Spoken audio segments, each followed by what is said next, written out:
جو بلدیاتی حکومت ہے، جو شہری حکومت ہے، جو دیہی حکومت ہے، جو ضلعی حکومت ہے، اس کو آئین کا تقاضا کہتا ہے کہ اس کو قائم ہونا چاہیے۔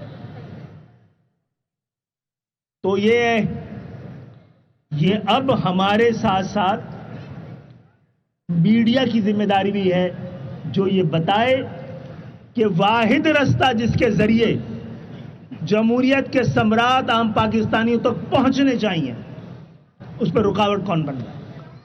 سب سے بڑے جاگیردار ہیں یا جو سب سے بڑے جمہوریت کے چیمپئن ہیں؟ اس کے ساتھ ساتھ آئین کا آرٹیکل ایک یہ بھی کہتا ہے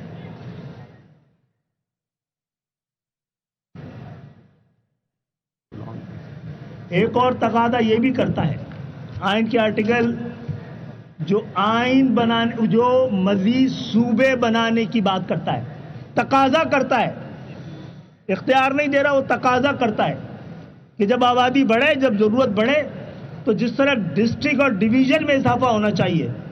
کون سا آرٹیکل فاروق بھائی؟ 239۔ تو کوئی آئینی شک پر عمل کرے وہ غداری ہو سکتی ہے؟ 140A آئین کا حصہ ہے، اس پہ امپلیمنٹ نہ کرنا غداری ہے۔ آرٹیکل 7، 32 سب ہے۔ اور صوبے بنانے کا یہ اختیار اس آئین میں بھٹو صاحب کے دور سے ہے۔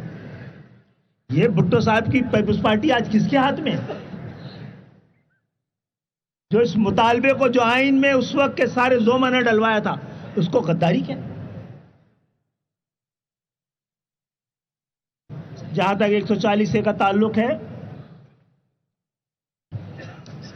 آپ کو یہ پتا ہونا چاہیے کہ 26ویں ترمیم میں بھی جہاں پہ تمام دوسری پارٹیاں وفاق کو بلیک میل کر رہی تھیں، اپنے ذاتی اور سیاسی مفادات کے بارے میں مذاکرات کر رہی تھی، وہاں پر متحدہ قومی موومنٹ نے ایک ہی شرط رکھی تھی 26ویں ترمیم کے وقت بھی، ہمیں اپنے لیے کچھ نہیں چاہیے، نہ ذاتی طور پہ، نہ سیاسی طور پہ، نہ تنظیمی طور پر۔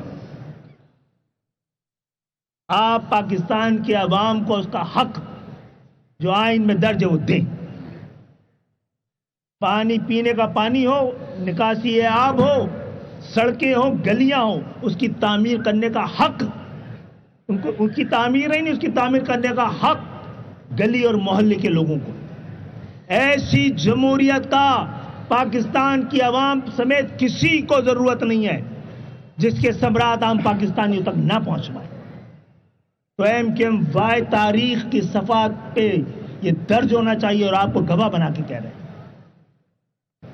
ہم نے اس موقع پہ کوئی بلیک میلنگ نہیں کی۔ ہم نے 140 سے اس وقت تمام سیاسی جماعتیں اس سے گریزاں نظر آتی تھی، لیکن ہم نے اس مخالفت کو اپنے لیے مجبوری نہیں سمجھا، اپنی آواز بلند کرتے چلے گئے۔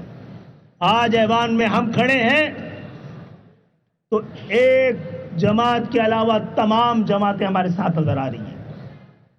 اگر ووٹنگ کرا دی جاتی تو یہ آپ کا حق، یہ ایک عام مزدور کا حق، ایک عام کسان کا حق، ایک کیمرہ مین کا حق، ایک صحافی کا حق، ایک چھوٹے دکاندار کا حق، وہ اس آئین کے تحت، آئینی تقاضے کے تحت اور MKM کے مطالبے کے تحت اس کی فراہمی ممکن بنائی جا سکتی تھی۔ آپ سے آج بات کرنے کا اصل مقصد ہی یہی ہے کہ آپ گواہ رہیے گا۔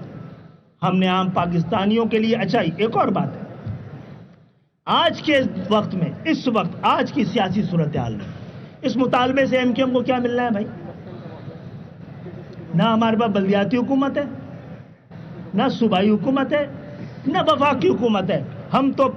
ہم نے یہ مطالبہ جب ڈالا تھا، یہ اس وقت جب ہم یہ مطالبہ کر رہے تھے تو بابائے شہر نعمت اللہ ایڈوکیٹ تھے جماعت اسلامی کے۔ ہم کہہ رہے تھے جماعت کے میئر کو، جماعت کے ناظم کو طاقت دیں، اور آج ہم کہہ رہے ہیں پیپلز پارٹی کے میئر کو آپ طاقت دیں۔ جو بمبئی کے